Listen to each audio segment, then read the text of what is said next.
He said all of virtues are reduced to 4. The first is courage. The second is temperance. The third is prudence. And the fourth is justice. Those are called the moral virtues. All virtues are extensions of one of those 4. So for instance, generosity is a virtue. Out of those 4, which would it really be classified under? Courage. Because generous people are courageous people. Because what prevents you from being generous? It's fear. You're afraid that if I give him this thing, I'm at loss.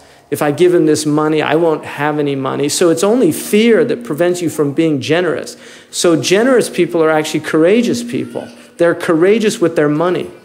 Now, chastity, which is also a virtue, what would that go under? Temperance. Any virtue that you can think of that's a moral virtue, you can find it categorized under one of those 4 virtues.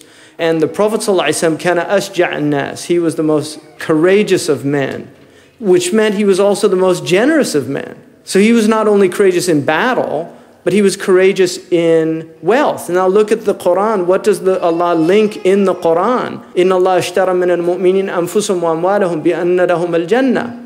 Allah has purchased yourself and your wealth. Both of them are expenditure, infaq. So both of them are expenditure. You have to expend your wealth and you have to expend yourself. And those are both acts of courage. He's talking to the one who already has virtue. You have to have some fadl in order for you to recognize virtue. Because if you are bereft of that, then you don't. Now also you have to have adab, because advice is only given when you're receptive to it. Now there are people that if you give them advice, they get angry at you. Why do they get angry? Well, there's a number of reasons. One of the reasons they get angry is simply they think, who do you think you are to be giving me advice? So what does that mean?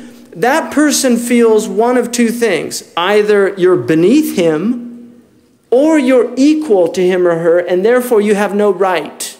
But if you see somebody actually as being better than you, you'll take their advice. And that's why people look to people that they think are, in this culture, more together. I'll go ask him because he's got his act together, as opposed to me. I'm a mess. So this is what people do, which is, in this culture, one of the things that they do is people go to psychiatrists. And I guarantee you that the reason people get interested in psychiatry is almost invariably because they're deeply disturbed people. They're actually trying to work out themselves. And they often have real serious problems. I mean, that's not everybody, but I'm talking about a lot of people. And that is why if you study the statistics about psychiatrists and the number of illicit relationships that they get into with their clientele, things like that, you're dealing with people that are not prepared to really be giving counsel. If things like that happen, something's very seriously wrong, there's a breakdown.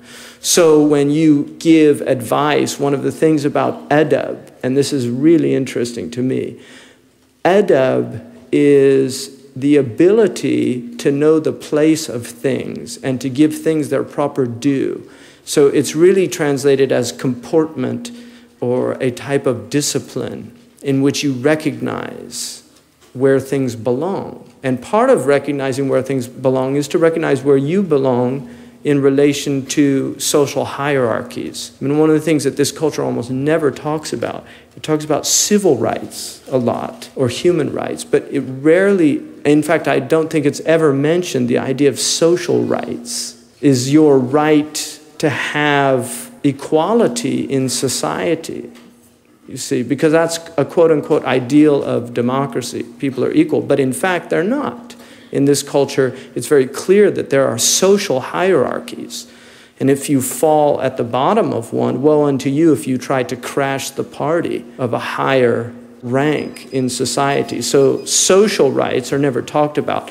In the Islamic tradition, one of the really interesting things about Islam is it teaches us that there is an internal hierarchy that is known only to God. And therefore, it challenges you to recognize that everyone outside yourself may be better than you in the eyes of God. And so you have to have comportment with everybody, even a person that you might think is lower in social standing.